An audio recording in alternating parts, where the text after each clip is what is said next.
கண்டிப்பாக நமது வாழ்க்கையில் அல்லாஹ் சில சோதனைகளை ஏற்படுத்துவான்.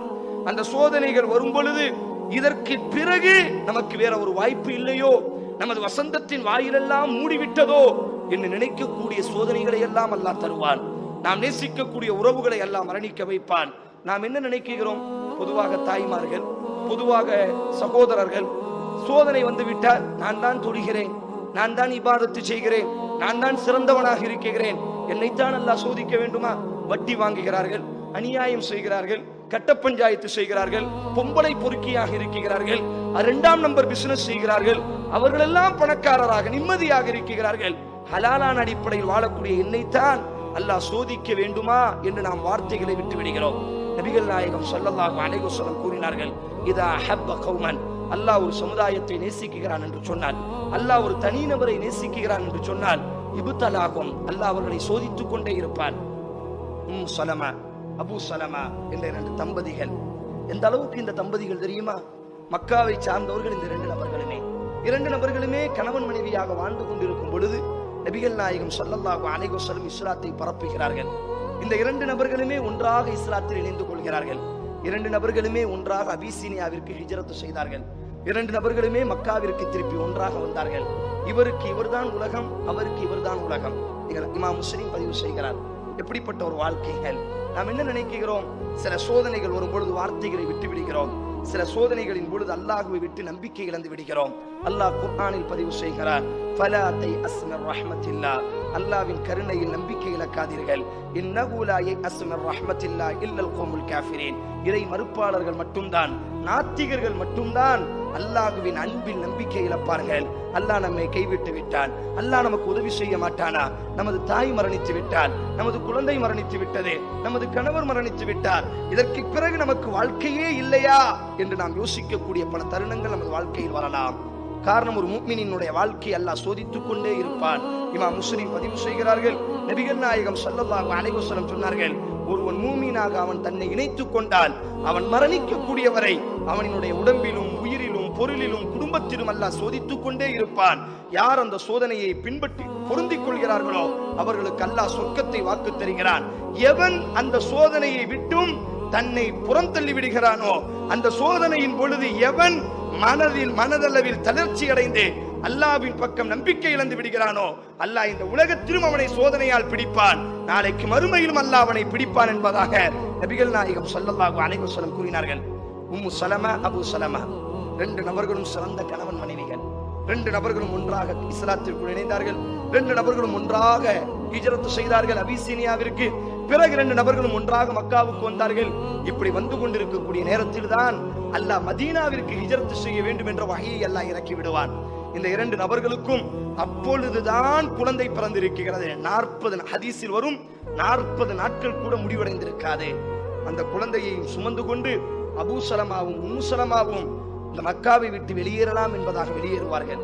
அந்த நேரத்தில் இந்த உம்மு சலமாவினுடைய குடும்பத்தார்கள் எல்லாம் அபூ சலமாவையும் உம்மு சலமாவையும் பிடித்துக் கொள்வார்கள். சொல்வார்கள், இல்லை, நீங்கள் செல்லக்கூடாது, நாங்கள் உங்களை கொலை செய்து விடுவோம், அல்லது எங்கள் மகளை விட்டு விட்டு நீங்கள் செல்ல வேண்டும். அபூ சலமாவிடத்தில் சொல்வார்கள். அபூ சலமா சொல்வார், வேண்டாம், எனக்கு இந்த மனைவி வேண்டாம், இந்த எனக்கு குழந்தைகள், எனக்கு ஈமான் போதும் என்பதாக தனது மனைவியையும் தனது குழந்தையையும் அந்த இடத்திலேயே விட்டுவிட்டு அபூ சலமா மட்டும் மதீனாவை நோக்கி வந்து விடுவார். காலங்கள் கடந்து கொண்டிருக்கக்கூடிய நேரத்தில் இந்த உம்மு சலமா ரலியல்லாஹு தஆலா அன்ஹா அந்த பெண்மணி தனது குழந்தையை கையில் தூக்கியவராக தினமும் அபூ சலமா பிரிந்த இடத்திற்கு வந்து நிற்பார்கள்.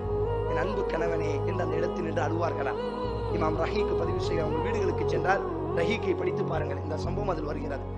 கண்ணீர் விட்டு அழுவார்களாம், என் அன்பு கணவரே, எத்தனை நாட்கள் நாம் ஒன்றாக பயணம் செய்தோம், ஒன்றாக இஸ்லாத்தில் இணைந்தோம், ஒன்றாக அபிசீனியாவிற்கு ஹிஜ்ரத் செய்தோம், ஆனால் மதீனாவினுடைய வாழ்க்கையை பிரித்து விட்டார்களே பாவிகள் என்று அந்த கை குழந்தையை மார்பில் சுமந்து கொண்டு அழுது கொண்டே இருப்பார்களாம். ஒரு கட்டத்தில் அந்த குடும்பத்தார்களுக்கே இரக்கம் வந்து, உம்மு சலமா, நீ உனது கணவனை நோக்கி செல் என்பதாக சொல்வார்கள்.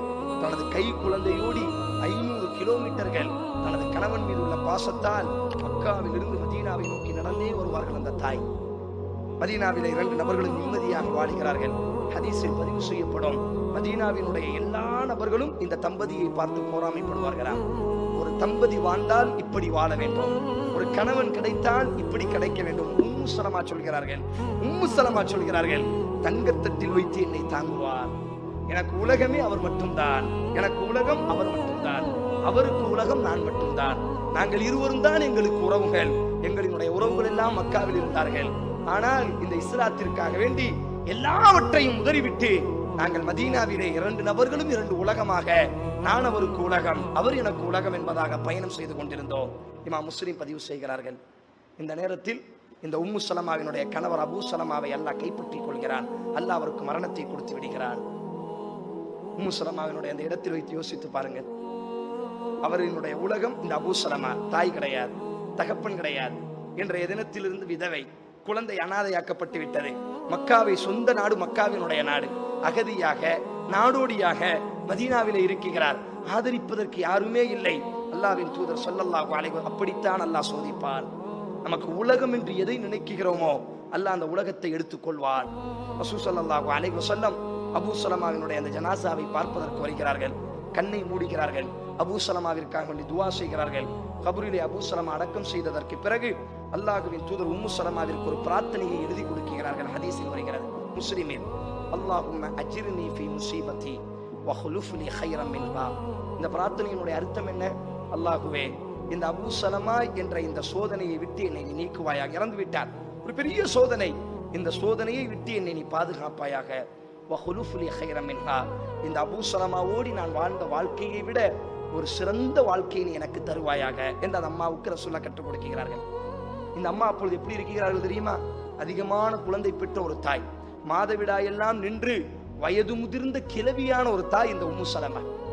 ஆனா பிரார்த்தனையினுடைய அர்த்தம் என்ன? யா அல்லாஹ், இந்த சோதனையை விட்டு என்னை நீ பாதுகாப்பாயாக. இந்த வாழ்க்கையை விட ஒரு சிறந்த வாழ்க்கையை நீ எனக்கு தருவாயாக. இந்த பிரார்த்தனை அல்லாஹ்வின் தூதர் உம்மு சலமாவினுடைய இந்த இத்தாவினுடைய நாளில் 4 மாதம் 10 நாள் இந்த பிரார்த்தனையை நீங்கள் செய்யுங்கள் என்று அல்லாஹ்வின் தூதர் அந்த தாய்க்கு எழுதி கொடுத்து விடுகிறார்கள். அந்த தாய் சொல்கிறார்கள், உம்மு சலமா சொல்கிறார்கள், இந்த பிரார்த்தனையை படிக்கும் பொழுதெல்லாம் எனக்கு சிரிப்பு வரும். இந்த பிரார்த்தனையை படிக்கும் பொழுதெல்லாம் எனக்கு ஒரு சந்தேகம் வரும். இந்த அபூ சலமாவை விடவுமா ஒரு சிறந்த லைஃப் எனக்கு இருக்கு?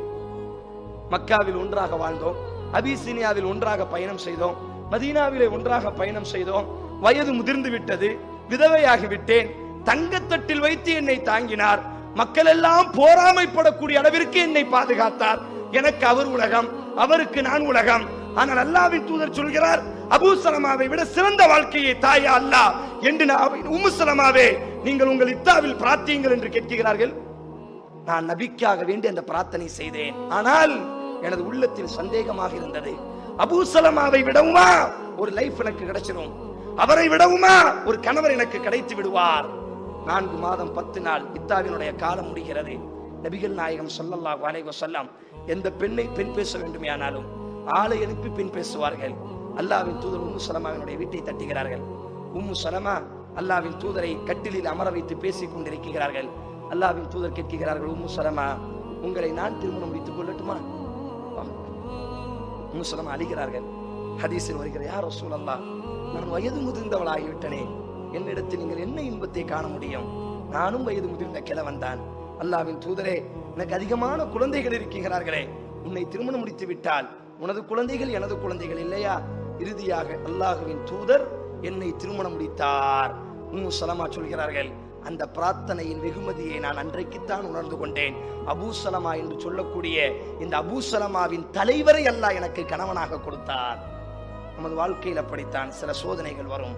இந்த சோதனைகளுக்கு பிறகு வாழ்க்கையே இல்லையோ என்று யோசிக்க வேண்டிய பல தருணங்கள் வரும்.